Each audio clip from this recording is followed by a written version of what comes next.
నీ పేరేంటి? Same name, Tatani Kiran Kumar. ఏం చేస్తుంటావు? సిందర్.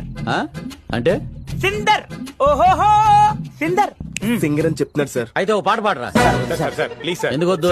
ప్లీజ్ సార్, వద్దు సార్. మీరందరూ బయటికి వెళ్ళాలా వద్దా? వెళ్ళాలి సార్. అయితే నువ్వు పాడరా. 1 2 3 4 తల్లల్లో తల్లు పెట్టి చూడు, దుండల్లో దుండె తలిపి చూడు. ఏంటది? తల్లు దుండే, తల్లల్లో తల్లు పెట్టి చూడు, దుండెల్లో దుండె తలిపి చూడు. అర్థం కాలేదా? మ్యూజికల్ సెన్స్ లేదా? ఇతను మీకు ఇన్స్పెక్టర్, ఇతనికి మీరంతా కానిస్టేబుల్స్. పైదా నా పేరు పెట్టుతున్నావు, తాతాని కిరణ్ కుమార్. ఏంట్రా తూ ఏంటి? తూ ఏంటి? తలను అవమానిస్తే తలేంటి? తల ఆ? తల తలాతారుడు తలాతారుడు తల. ఇంతో పాట పాడతాను,